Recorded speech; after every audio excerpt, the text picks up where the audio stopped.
Assalamualaikum warahmatullahi wabarakatuh. Salam sejahtera buat kita semua. Semoga kita semua dalam keadaan sehat jasmani dan rohani, tidak kekurangan satu apapun. Amin ya robbal alamin. Oke, Mimin akan melanjutkan cerita Liontin Giok Naganya. Bab 1136 sampai bab 1140. Ye Chong terdiam, berdiri di belakang Zhou Yutong dan menunggu. Tidak sampai Zhou Yutong berubah menjadi sebuah kotak, dia mengangkat matanya dari telepon dan menemukan Ye Chong. Kamu Chong, kapan kamu masuk? Zhou Yutong terkejut dengan kegembiraan. Ye Chong tersenyum dan berkata, sejak kamu melaju ke tembok. Zhou Yutong menjulurkan lidahnya, yah, aku sedang bermain-main dengan Lin Wan, dan aku tidak memperhatikanmu. Oh, apakah Lin Wan juga ada di sana? Katakan padanya, aku akan pergi menemuinya besok, kata Ye Chong. HMPH, kamu benar-benar tahu cara berendam dalam hujan dan embun, kata Zhou Yutong. Ye Chong tersenyum dan berkata, Yutong, kamu adalah istri tertuaku dan Lin Wan adalah istriku yang lebih muda, tentu saja aku ingin adil. Suara Lin Wan terdengar, Yutong, dengan siapa kamu berbicara? Itu menyebalkan, ayo bermain lagi, kata Lin Wan di ujung lain telepon. Tidak, kamu, tidak, ada tamu yang datang, jadi aku tidak akan berbicara denganmu untuk saat ini. Mengatakan itu, Zhou Yutong mematikan suara game, lalu mencabut headset. Ye Chong tersenyum dan berkata, Yutong, kamu menjadi egois, mengapa kamu tidak memberitahu Lin Wan bahwa aku ada di sini? Begitu, kamu pasti orang yang ingin memilikiku hari ini, kan? Zhou Yutong tersipu. Apa yang kamu bicarakan? Tak tahu malu. Siapa yang peduli denganmu? Setelah berjalan begitu lama dan tidak kembali, akan lebih baik jika kamu mati, bahkan. Zhou Yutong hanya malu untuk mengatakannya, karena takut bahwa Lin Wan akan salah paham lagi. Hei, jika aku benar-benar mati, apakah kamu bersedia? Ye Chong tertawa. Apa yang harus dikhawatirkan, ini anak anjingnya. Zhou Yutong mendengus. Kamu bajingan? Kamu sudah lama tidak kembali. Kamu pasti punya wanita di luar. Zhou Yutong datang untuk mencubit Ye Chong. Ye Chong meraih tangan kecil Zhou Yutong. Yutong, aku sebenarnya sangat merindukanmu. HMPH, aku tidak percaya. Kamu pembohong besar. Zhou Yutong berjuang 2 kali, tetapi gagal melepaskan diri dari tangan besar Ye Chong, Dia langsung tersipu dan menundukkan kepalanya. Melihat wajah merah cantik Zhou Yutong dari jarak sedekat itu, Ye Chong tidak bisa menahan diri. Dia membungkuk dan meletakkan mulut besarnya di mulut kecil Zhou Yutong. Zhou Yutong menolak secara simbolis beberapa kali dengan "wowo", lalu berhenti menolak dan dengan penuh semangat mencium Ye Chong. Begitu mereka berdua berbaring, mereka jatuh ke ranjang empuk. Ranjang empuk mulai bergetar. Napas keduanya menjadi lebih berat dan lebih berat. Tepat ketika semangat Ye Chong mencapai puncaknya, pikirannya kosong, dan dengan getaran hebat di tubuhnya, dia benar-benar menerobos alam Xiao Sheng. Ye Chong bahkan tidak punya waktu untuk bergembira. Mulut kecil Zhou Yutong terangkat lagi. Tampaknya Zhou Yutong memiliki fisik yang istimewa, dan setiap kali dia bersama Zhou Yutong, Ye Chong akan mendapat banyak manfaat. Zhou Yutong tidak memperhatikan reaksi Ye Chong, tetapi hanya menikmati perasaan nyaman ini. 1 jam kemudian, keduanya berbaring di tempat tidur. Baru saja menikmati perjalanan yang indah dan panjang, keduanya merasa puas. Sudah lama sekali, dan mereka semua tampak sedikit bersemangat. Sampai saat ini, wajah Zhou Yutong masih merah. Terengah-engah, dia dengan lembut menggambar lingkaran di dada Ye Chong dengan jari-jarinya. Ye Chong, bajingan, kamu tidak melakukan apa-apa di sini. Tetap di tempat tidur, kamu bisa melakukannya. Zhou Yutong berpura-pura kesal berkata dengan aneh. Ye Chong menyeringai, bagaimana? Apakah aku lebih baik? Zhou Yutong menjulurkan lidahnya, ya, sepertinya kamu telah berlatih dengan orang lain selama ini, kan? Ye Chong berkata dengan tergesa-gesa, salah, ini benar-benar kesalahan besar. Zhou Yutong memotong kepalanya, menundukkan kepalanya dan terkekeh. Mereka berdua berbaring sebentar, lalu berpakaian dan berjalan keluar ruangan. Begitu keduanya keluar dari ruangan, mereka bertemu Zhou Yuqi. Zhou Yuqi memandang keduanya dengan seringai di wajahnya. "Kakak," suaranya barusan agak keras, dan seluruh ruangan bisa mendengarnya. Zhou Yutong tersipu. "Kamu, apa yang kamu bicarakan? Omong kosong, lihat aku tidak akan merobek mulutmu." Zhou Yuqi terkekeh dan lari dengan tergesa-gesa. Ye Chong juga tersipu, menggaruk kepalanya dan tersenyum. Zhou Yutong tersipu, dan menatap Ye Chong dengan marah. "Oh, ini semua salahmu." Ye Chong tersenyum dan berkata, Ya, ini semua salahku, siapa yang membuatku begitu baik?" "Itu, aku sangat malu." Zhou Yutong semakin tersipu. Setelah itu, Zhou Yunyi dan yang lainnya menyiapkan makan malam yang mewah. Saat makan, Ye Chong memberitahu mereka tentang Kang Xiaoxi. Setelah mendengar ini, semua orang menghela nafas. Zhou Yunyi berkata, "Saya tidak menyangka keluarga Kang akan melakukan hal seperti itu." "Ya, tapi Tuan Ye, hati-hati, saya khawatir Dewa Perang Kang Jietian tidak akan melepaskannya, mereka mungkin membalas dendam padamu," kata Zhou Yulu. Ye Chong tersenyum dan berkata, "Jangan takut. Cepat atau lambat aku akan bertemu dengannya ketika aku kembali ke ibu kota." Zhou Yunyi dan Zhou Yunlo saling memandang dengan cemas. "Apa, Ye Chong? Apakah kamu akan pergi ke ibu kota?" "Aku juga akan pergi," kata Zhou Yutong. "Kamu?" Chong dia menggelengkan kepalanya dan berkata, "Yutong, aku mungkin tidak akan pergi dengan lancar kali ini. Jika kamu tinggal di Yucheng, kamu dapat membantuku dengan sesuatu." "Tidak. Aku hanya ingin pergi," kata Zhou Yutong genit. "Yutong, dengarkan Tuan Ye dan bawa kamu ke ibu kota. Tuan Ye terlalu sibuk menjagamu, jadi kamu bisa tinggal di sini dengan tenang," kata Zhou Yunyi. Zhou Yutong cemberut, terlihat tidak senang. Ye Chong tersenyum, "Yutong, jangan khawatir, aku akan membawamu ke sana setelah aku membangun pijakan yang stabil di ibu kota, itulah yang kamu katakan. Jika kamu berani bermain trik, aku akan mencekikmu sampai mati," kata Zhou Yutong. Zhou Yunyi dan yang lainnya semua tertawa. Ye Chong berkata kepada Zhou Yunyi lagi, "Tuan Zhou, Yu Cheng masih perlu merepotkan Anda, dan kami akan mengintegrasikan pasukan kami nanti." Zhou Yunyi mengangguk, "Jangan khawatir, jika Tuan Ye membutuhkannya, keluarga Zhou kami akan pasti membantu dengan cara ini." Hampir seluruh kekuatan Provinsi Jiangdong menjadi dukungan Ye Chong. Ye Chong akan mendapatkan kepercayaan diri saat memasuki ibu kota lagi. Keesokan harinya, Ye Chong pergi menemui Lin Wan di aula pengobatan tradisional Tiongkok di zona pengembangan baru. Di bawah manajemen Lin Wan, pusat pengobatan tradisional Tiongkok juga berkembang pesat. Lin Wan masih seperti biasa, lembut dan pengertian. Dia juga sangat senang melihat Ye Chong. Keduanya pergi makan besar di siang hari. Kemudian, Ye Chong pergi mencari Xiaoqi, hantu kecil Lori. Dia akan membawa Xiaoqi ke ibu kota. Xiaoqi hari ini terlihat seperti Qian Yuan Satomi, kecantikan yang sempurna. Namun, dari segi karakter, dia memang menjadi semakin kokoh, seorang pria wanita yang utuh.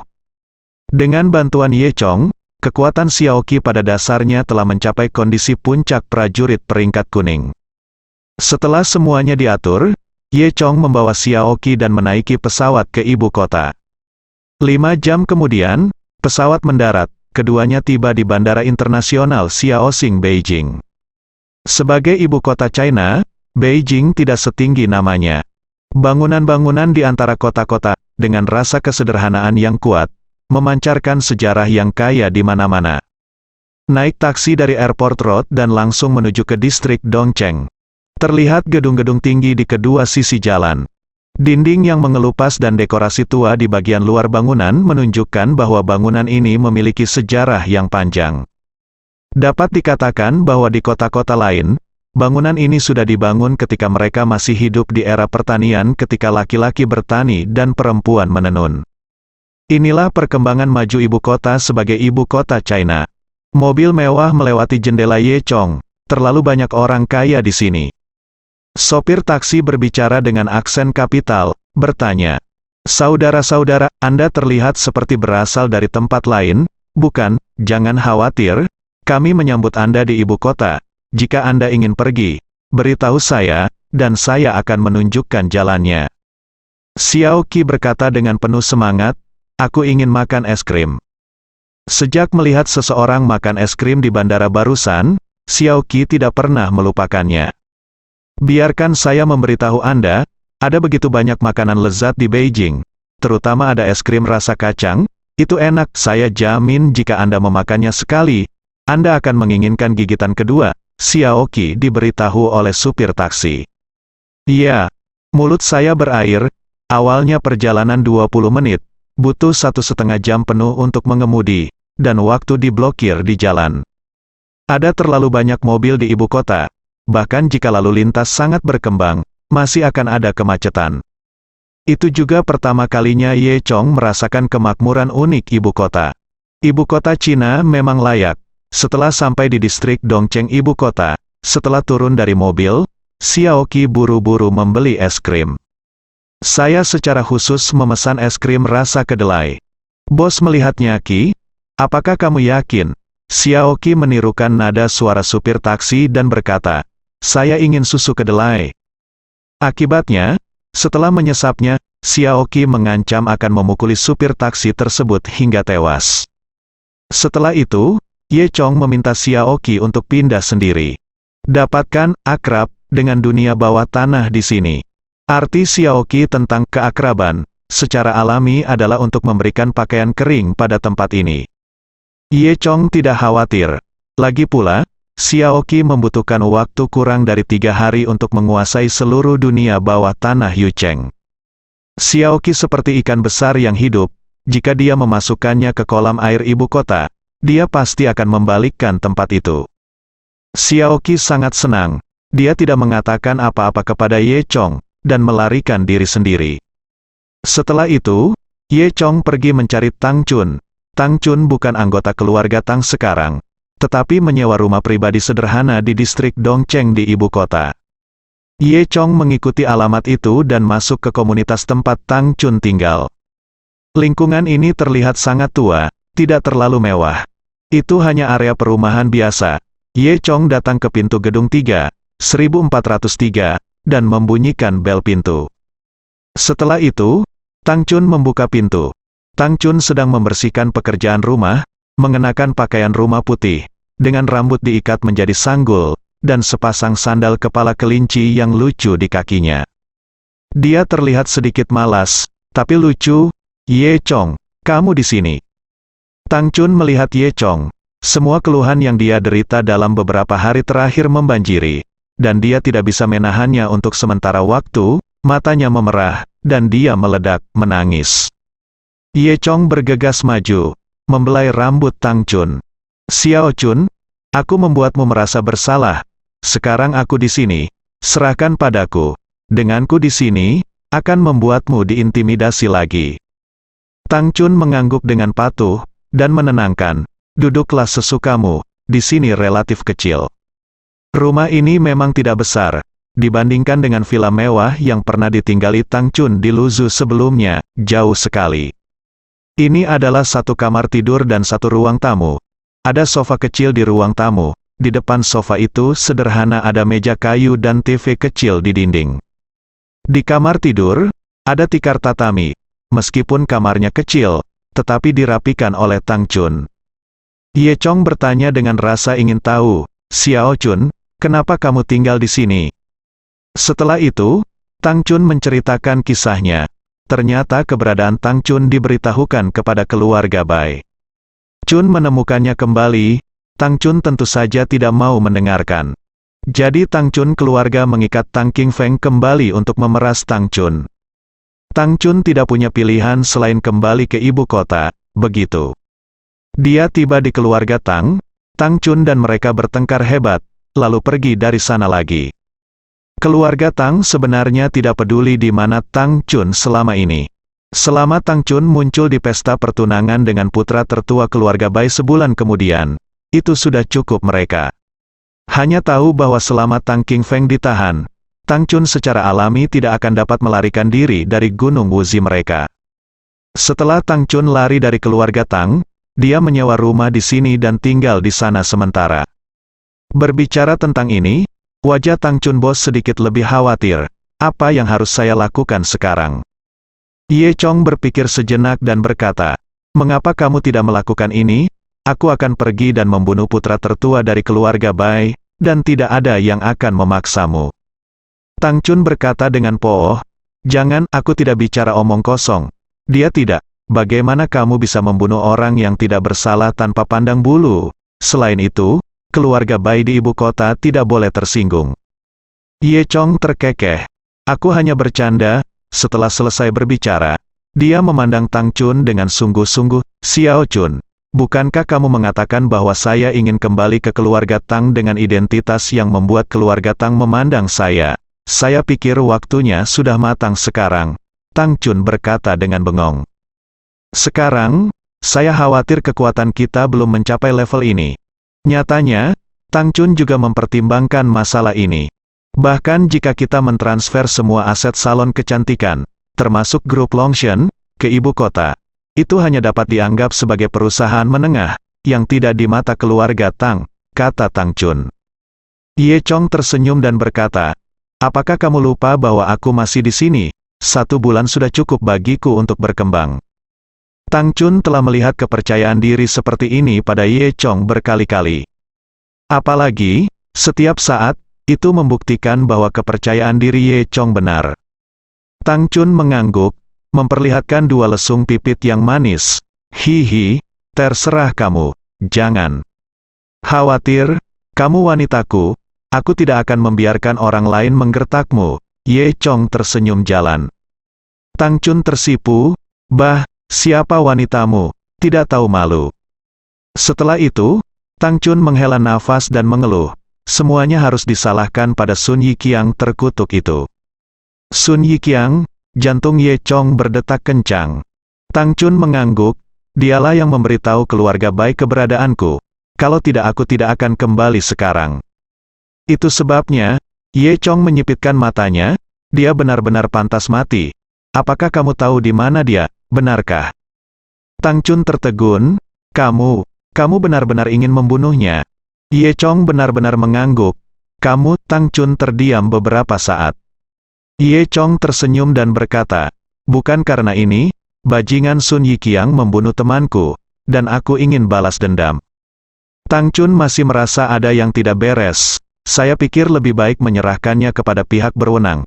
Anda tidak ingin membuat masalah di ibu kota." Ye Chong menyentuh hidungnya, "Jangan khawatir, saya punya perasaan proporsional." Setelah itu, Tang Chun memperkenalkan Ye Chong ke pasukan di ibu kota. Di ibu kota, ada pepatah yang merangkum kekuatan utama di ibu kota. 1 Cao, 4 pahlawan dan 18 sekte. 1 siklus setiap 10 tahun, dan 100 tahun Cao Dahua. Artinya di ibu kota, keluarga Cao adalah yang paling berkuasa. Keluarga Cao tidak hanya memiliki banyak tokoh berpangkat tinggi, tetapi juga merupakan keluarga besar seni bela diri kuno dengan latar belakang sejarah yang mendalam. Di keluarga Cao, ada banyak karakter yang tak terduga. Termasuk dewa perang Kang Jietian yang terkenal, yang konon meraup kekayaan di keluarga Cao. Oleh karena itu, keluarga Cao adalah raksasa super di ibu kota, dan tidak ada yang bisa menggoyahkannya. Sixiong mengacu pada 4 keluarga besar di bawah keluarga Cao dan sedikit lebih rendah dari keluarga Cao. Termasuk Bai Jia, Tang Jia, Yuan Jia dan Pan Jia. Kekuatan keempat keluarga besar ini sering naik turun. Hari ini kamu mengalahkanku, dan besok aku akan mengalahkanmu. Jadi ada pepatah yang mengatakan bahwa ada siklus 10 tahun. Dan Cao Dahua adalah kepala keluarga Cao saat ini, dan kekuatannya tak terduga. Tidak peduli bagaimana keluarga lain menjalani siklus reinkarnasi, dia, Cao Dahua, tidak akan gagal selama 100 tahun. Dalam 2 tahun terakhir, keluarga Bai telah mendapatkan momentum dan menjadi semakin kuat. Namun, keluarga Tang telah sedikit mengalami kemunduran dalam beberapa tahun terakhir. Jadi sebagai perbandingan, keluarga Bai mengalahkan keluarga Tang. Karena itulah kali ini, keluarga Bai dapat memaksa keluarga Tang untuk menyeret Tang Chun kembali secara paksa. Di bawah ini, ada 18 keluarga besar, yang dibagi menjadi gerbang 9 timur dan gerbang 9 barat menurut letak geografisnya. Sun Yiqiang Ye Chong yang dibicarakan berasal dari keluarga Sun di Dongjiumen. Keluarga Sun memulai di tambang emas, dan mereka memiliki sumber keuangan yang bagus. Sun Yiqiang yang kamu sebutkan adalah anak kedua dari keluarga Sun. Dia juga memiliki kakak laki-laki bernama Sun Yiwei. Aku ingat besok adalah hari ulang tahun Sun Yiqiang.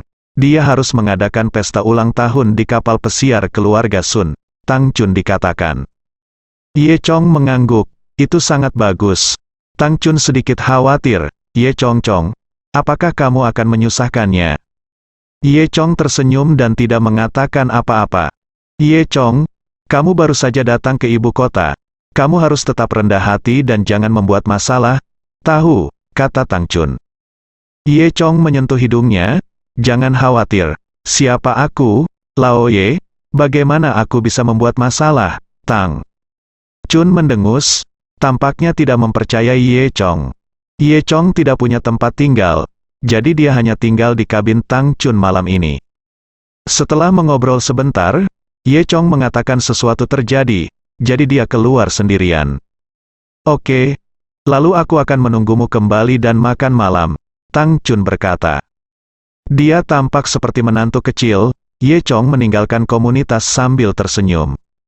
Kemudian, Ye Chong pergi ke lokasi tambang emas sesuai dengan alamat yang diberikan kepadanya oleh sekretaris Qi. Emas itu milikku sepertinya telah ditinggalkan di pintu masuk gerbang tambang emas.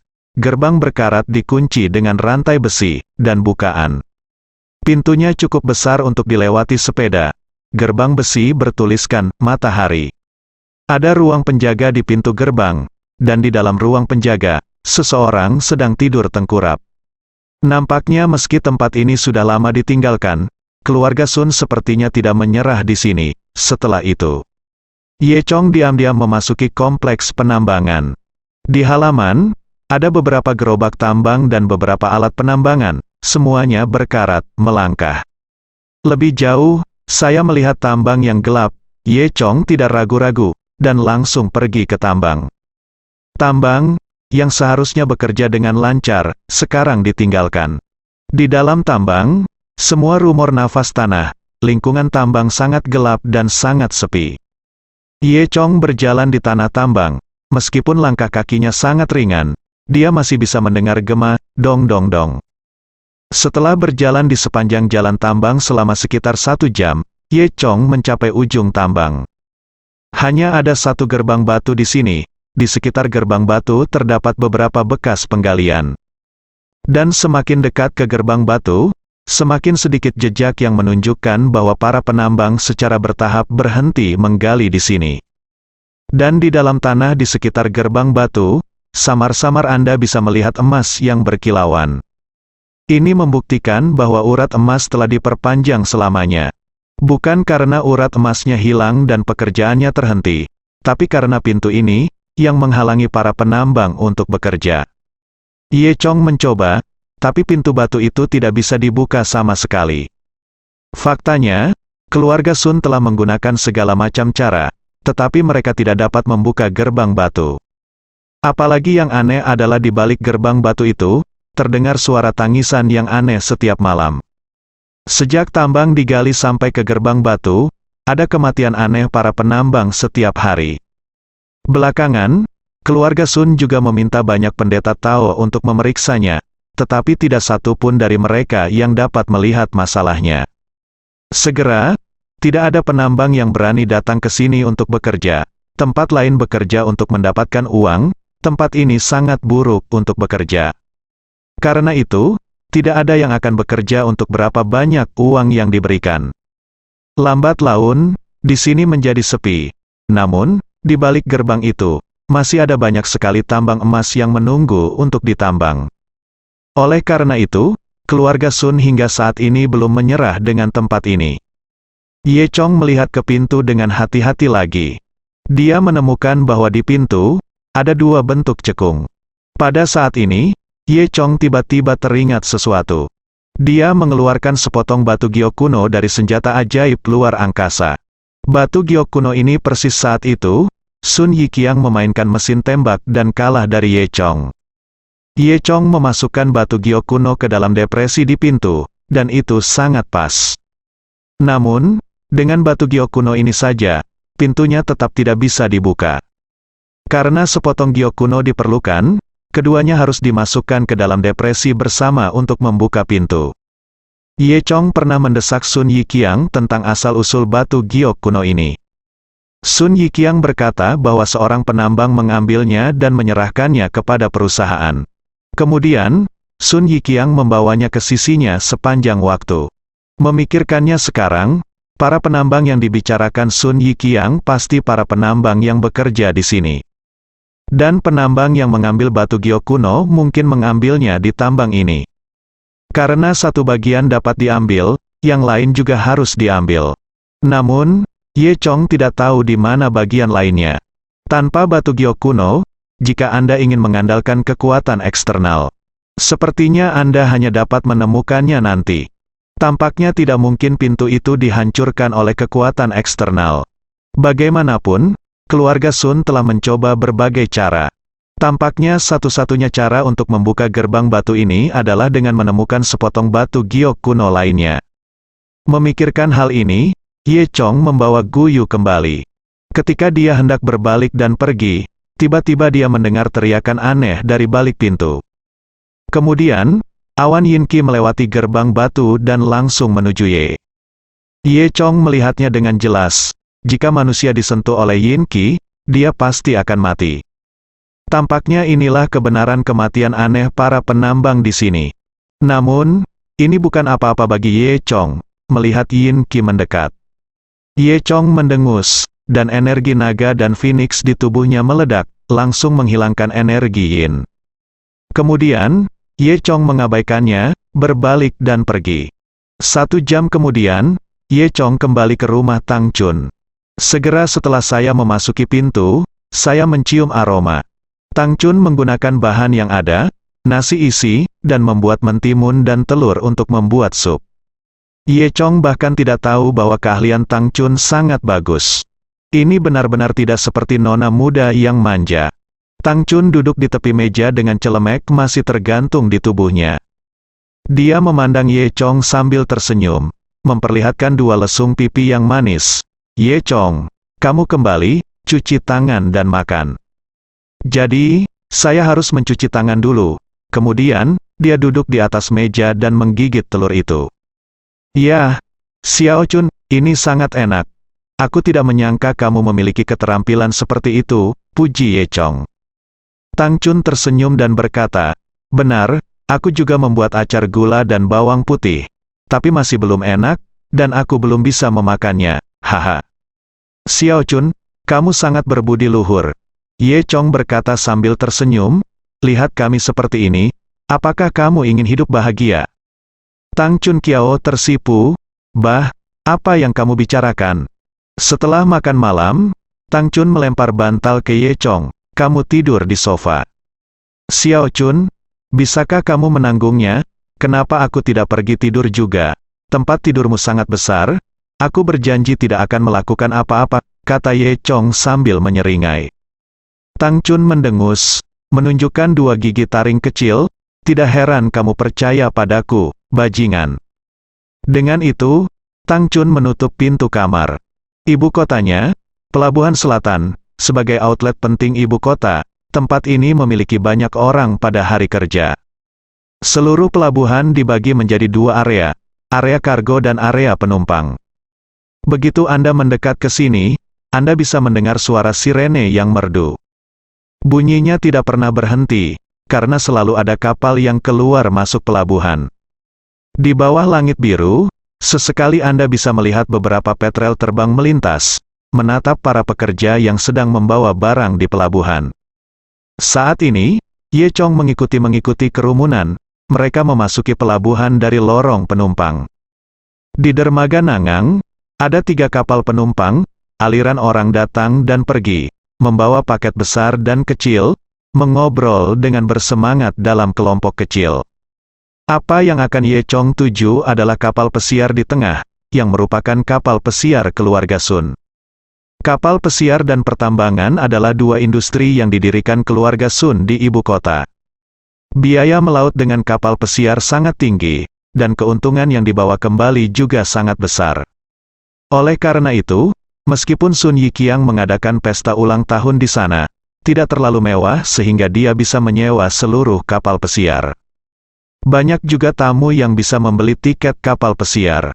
Ye Chong baru saja membeli tiket, berpura-pura menjadi pelanggan, dan naik ke kapal pesiar. Setelah menaiki perahu, Ye Chong menemukan tempat duduk. Setelah menunggu 10 menit lagi, kapal pesiar mengeluarkan suara "wow" yang merdu dan mulai bergerak. Ada sekitar 300 orang di kapal pesiar, semuanya sangat bersemangat.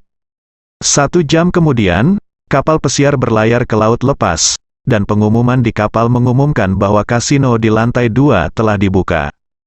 Ini adalah sumber pendapatan penting bagi kapal pesiar, berjudi uang di laut lepas aman dan tidak ilegal. Semua orang bersorak lagi dan menuju ke lantai 2. Ye Chong juga mengikuti kerumunan ke lantai 2. Seluruh lantai 2 telah diubah menjadi tempat hiburan yang sangat besar. Selain kasino di sudut timur laut, ada juga bar dan ruang perjamuan. Beberapa meja judi di kasino sudah penuh dengan orang. Begitu Ye Chong naik ke lantai 2, dia melihat Sun Yiqiang. Saat ini, Sun Yiqiang sedang berdiri di depan ruang perjamuan. Di sampingnya berdiri seorang pemuda yang seumuran dengannya, dan yang terlihat agak mirip. Itu pasti kakak laki-lakinya, Sun Yiwei. Di samping mereka berdua, ada seorang pria berusia 50-an yang merupakan ayah dari keduanya dan sekarang menjadi kepala keluarga Sun, Sun Guangsheng. Saya melihat Sun Guangsheng melangkah maju, mengambil mikrofon, dan berkata kepada semua orang. Semuanya, terima kasih telah datang ke kapal pesiar keluarga Sun kami. Hari ini, kami akan mengadakan perjamuan untuk merayakan ulang tahun anjing. Semoga Anda semua baik-baik saja waktu. Sun Yiqiang berkata dengan bangga, saya senang hari ini. Saya akan memberi semua orang di sini 10 keripik. Semuanya bersenang-senang. Semua orang bersorak, bertepuk tangan, dan melompat kegirangan. Ye Chong mencibir, lalu menemukan meja judi dan duduk. Setelah beberapa saat, keripik di depan Ye Chong sudah ditumpuk tinggi. Banyak penjudi memandang Ye Chong dengan iri, karena mereka telah kehilangan semua chip mereka. Ye Chong telah memenangkan uang, yang juga menarik perhatian kasino. Staf segera melaporkan situasi tersebut kepada penanggung jawab kasino, yaitu Sun Yiwei. Sun Yiwei sedang minum dengan Sun Yiqiang di ruang perjamuan, dan setelah mendengar laporan itu, dia mencibir. Aku akan pergi dan melihat, siapa yang berani merajalela di sini. Setelah berbicara, Sun Yiwei bangkit dan berjalan ke rumah Ye Chong, meja judi. Dia diam-diam mengamati beberapa putaran, dan Ye Chong mampu membuat taruhan yang tepat setiap saat, dan menggandakan chipnya setiap saat. Setelah beberapa saat, dia memenangkan beberapa juta lagi. Setelah itu, Sun Yiwei duduk di seberang Ye Chong. Nak, kamu cukup bagus, kamu telah memenangkan banyak hal. Kecil, Ye Chong mengangkat bahu. Kamu cukup gila. Jangan berpikir aku tidak tahu bagaimana kamu menang. Tapi sebaiknya kamu menerimanya begitu kamu melihatnya, kata Sun Yiwei. Sun Yiwei yakin Ye Chong pasti curang. Tapi setelah menonton beberapa putaran, dia tidak menemukan sesuatu yang abnormal. Faktanya, jika dia menemukan bukti bahwa Ye Chong curang, dia akan memukuli Ye Chong sampai mati. Tidak ada apa-apa sekarang ditemukan, hanya intimidasi verbal. Ye Chong tersenyum. Mengapa? Apakah perjudian hanya menimbulkan masalah? Jika Anda menjalankan kasino, dapatkah Anda memenangkan uang? Bisakah Anda hanya kehilangan uang? Tidak ingin menimbulkan masalah, dan kamu tidak ingin main-main denganku. Ye Chong pura-pura kaget. Ternyata hari ini adalah hari ulang tahun kakakmu. Ups, aku tepat waktu, dan aku tidak punya hadiah. Pergilah. Dengan mengatakan itu, Ye Chong mengeluarkan jam saku kecil dari sakunya dan melemparkannya ke depan Sun Yiwei. Apa, kirim jamnya? Semua orang di sekitar tercengang. Sun Yiwei menahan amarahnya. Wah, saya pikir Anda datang ke sini untuk membuat masalah dengan sengaja. Benarkah? Tidak, tidak, tidak. Saya di sini hanya untuk berjudi. Ye Chong tertawa. Sun Yiwei mencibir, oke, karena ini masalahnya, apakah kamu berani bertaruh denganku? Bertaruh denganmu? Ye Chong bertanya dengan acuh tak acuh. Sun Yiwei tersenyum sedikit, lalu meminta bawahannya untuk menukar seikat keripik, dan meletakkannya di depannya. Nak, bertaruh saja untuk ini, bagaimana? Ye Chong mengangguk, oke, hehe. Nak, ini kamu mencari kematian? Aku ingin kamu memuntahkan semua yang kamu menangkan 10 kali lipat, kata Sun Yiwei. Ye Chong tidak peduli. Orang-orang di sekitar, beberapa di antaranya sering datang ke sini untuk bermain, diam-diam menggelengkan kepala pada Ye Chong. Mereka berkata dalam hati, anak ini sengsara. Karena mereka semua tahu bahwa Sun Yiwei dikenal sebagai dewa penjudi di laut, dan keterampilan judinya sangat kuat. Bocah ini tidak tahu ketinggian langit dan bumi, tapi dia bahkan berjudi dengan Sun Yiwei, bukankah? Itu mendekati kematiannya sendiri. Di tengah keraguan penonton, keduanya mulai berjudi. Namun, yang mengejutkan adalah setelah lebih dari selusin pertandingan, Sun Yiwei tidak pernah menang. Ye Chong memenangkan semua chip di depan Sun Yiwei. Sun Yiwei baru saja kehilangan ketenangannya, wajahnya memerah karena cemas, dan dia berkeringat deras. Ayo lagi, dia menatap Ye Chong dengan ganas dan berkata. Ye Chong tersenyum dan berkata, kamu sudah kehabisan keripik, apalagi yang ingin kamu pertaruhkan? Sun Yiwei tercengang, dia memang kehilangan semua uangnya, jika berlanjut, itu harus menggunakan dana kasino. Aku dengar ada tambang emas angker di ibu kota, milik keluarga Sunmu. Aku suka tempat baru ini, jadi bagaimana kalau bertaruh dengan tambang emas ini, kata Ye Chong. Sun Yiwei tercengang, bagaimana kamu tahu? Jadi kamu datang ke sini untuk suatu tujuan, bukan? Kata Ye Chong. Sun Yiwei sudah jatuh ke dalam kegilaan saat ini, dan satu-satunya hal yang tersisa di benaknya adalah ungkapan, kamu tidak boleh kalah jika kamu berjudi. Begitu seseorang jatuh ke dalam keadaan ini, dia akan mengabaikannya sampai dia kehilangan segalanya. Chow, aku bertaruh denganmu, aku tidak percaya, aku masih akan kalah. Ye Chong berkata sambil tersenyum, oke, ayo mulai. Mengatakan itu, Ye Chong mendorong semua keripik yang menumpuk di depannya, pergi keluar. Jika aku kalah, aku akan memberimu semua chip, jika kamu kalah, tambang emas akan menjadi milikku.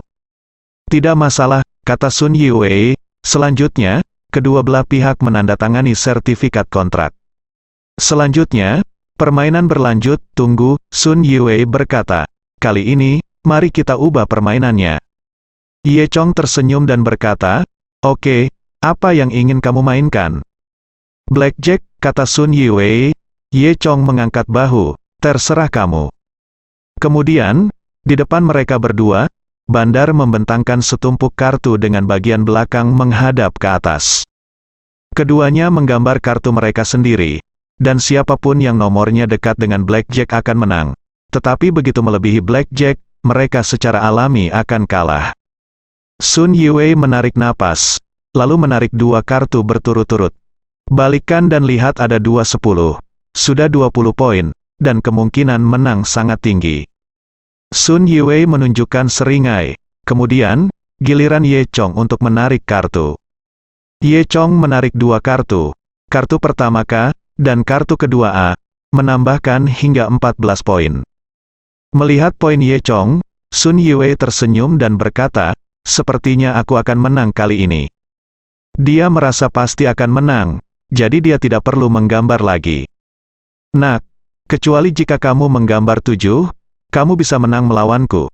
Jika kamu menggambar 6, itu akan menjadi seri. Menurutmu kemungkinan apa yang akan terjadi? Haha, kamu mungkin juga mengakui kekalahan. Ye Chong tidak menjawab, langsung dari tumpukan kartu. Dan tarik keluar kartu. Dia berkata kepada Sun Yiwei, kemungkinannya 100%. Saat dia berbicara, dia membalik kartu itu dengan jepret, dan ternyata menjadi 7. Dengan cara ini, Ye Chong memiliki tepat 21 poin, mengalahkan 20 poin Sun Yue. Semua orang sangat terkejut. Betapa beruntungnya Nima ini, menggambar tepat 21 poin, dan bahkan tidak bisa memenangkan 20 poin. Ini terlalu luar biasa. Beberapa orang juga curiga bahwa Ye Chong curang. Namun, setumpuk kartu ini jelas disediakan oleh kasino. Jika ingin memberitahu cheat-nya, seharusnya Sun Yue yang memberikan cheat tersebut. Memikirkan hal ini, semua orang memandang Ye Chong dengan kekaguman baru. Sun Yue memandang ketujuh orang itu dengan tercengang. Dia tidak percaya. Ini, bagaimana ini mungkin? Apakah kamu curang? Apakah kamu bodoh? Kartu itu milikmu? Bagaimana aku bisa menipu? Ye Chong tertawa. Sun Yue tidak puas. Ayo lagi, Ye Chong tersenyum. Tambang emas keluargamu telah hilang dariku. Apalagi yang bisa kamu hilangkan? Sun Yue mengertakkan gigi. Dia benar-benar telah lama kehilangan hartanya sendiri. Yah, bukankah hari ini adalah hari ulang tahun kakakmu? Ye Chong tertawa. Ayo bertaruh pada nyawa kakakmu, Sun. Yue tertegun. Apa yang kamu bicarakan? Bertaruh pada nyawa kakakku, kamu gila. Karena kamu tidak berani, lupakan saja. Ye Chong tertawa. Sun Yue berkata dengan marah, brengsek, kenapa aku tidak berani? Berjudi saja, aku tidak percaya aku akan kalah. Sun Yue setuju tanpa ragu, karena dia tidak takut. Jadi bagaimana jika dia kalah? Dia tidak percaya bahwa Ye Chong benar-benar berani membunuh Sun Yiqiang. Dia merasa bahwa Ye Chong gila. Sayangnya Sun Yue tidak tahu bahwa Ye Chong benar-benar datang untuk membunuh Sun Yiqiang. Saat ini, Sun Yiqiang dengan bangga minum bersama dua wanita cantik dan menikmati pesta ulang tahunnya. Dia tidak tahu bahwa saudaranya telah mempertaruhkan nyawanya. Keduanya terus bersaing di blackjack. Kali ini, Sun Yue juga menggambar dua angka 10. Haha, ayolah, aku tidak percaya kamu masih blackjack. Sun Yue tertawa liar. Ye Chong dengan tidak tergesa-gesa menarik 3 kartu, 10, S, yang kebetulan adalah blackjack lagi. Semua orang kagum. Sialan ini adalah dewa penjudi yang sebenarnya. Ye Chong tersenyum dan berkata, bagaimana? Apakah kamu masih merokok? Sun Yue menggertakkan giginya, keringat menetes dari dahinya. Jika dia tidak merokok, dia kalah. Jika ditarik, dia bisa mengikat dengan Ye Chong hanya jika dia menggambar A. Sial, aku tidak percaya. Jika kamu bisa memenangkan lotre, kenapa aku tidak bisa? Aku adalah dewa judi di laut. Bisakah aku lebih buruk darimu? Memikirkan hal ini, Sun Yue mendengus. Sebuah kartu diambil dari geladak, hasilnya adalah 6. Poin dari ketiga kartu tersebut telah melebihi 21 poin, dan Sun Yue kalah lagi. Apa-apaan ini? Sun Yue mengutuk dengan kejam. Semua orang juga menghela nafas, mereka tidak pernah menyangka dewa penjudi kalah telak hari ini. Mereka memandang Ye Chong dengan kagum dan berkata pada diri mereka sendiri, anak ini pasti reinkarnasi dari dewa penjudi. Dia memenangkan Sun Yue dengan sangat buruk. Dia pasti bukan orang biasa. Kamu Chong berdiri sambil mengatakan itu, dan dia benar-benar berjalan menuju ruang perjamuan. Sun Yue mencibir, persetan, bunuh koin. Dia pikir Ye Chong hanya menyombongkan diri. Dan orang-orang di sekitar tidak percaya bahwa Ye Chong benar-benar berani membunuh orang. Setelah itu, Ye Chong sudah berjalan di depan Sun Yiqiang. Saat ini, Sun Yiqiang sedang berpelukan ke kiri dan ke kanan, makan dan minum. Terakhir kali, Ye Chong menggunakan penampilan Ye Dingtian untuk menang melawan Sun Yiqiang. Oleh karena itu, Sun Yiqiang tidak tahu siapa Ye Chong. Sun Yiqiang menatap Ye Chong, dan tidak ingat siapa anak ini. Tapi dia memandang rendah Ye Chong saat melihat penampilan santai Ye Chong. Hehe, apakah kamu membunuh uang? Apakah kamu di sini untuk bersulang untukku? Sun Yiqiang tersenyum. Apakah kamu memanfaatkan hari ulang tahunku untuk bahagia, dan semua kucing dan anjing datang untuk bersulang untukku? Kamu juga pantas mendapatkannya. Sun Yiqiang melambaikan tangannya. Pergilah. Jangan tunda waktu baikku dengan wanita cantik ini. Beberapa gadis di sekitar Sun Yiqiang tertawa. Ye Chong juga tidak marah, dan berkata kepada Sun Yiqiang, Aku di sini bukan untuk bersulang. Aku di sini untuk membunuhmu. Apa? Sun Yiqiang tidak menyadarinya untuk beberapa saat. Ye Chong tersenyum dan berkata, kakakmu baru saja kehilangan nyawamu untukku, dan aku di sini untuk mengambil nyawamu, bersambung.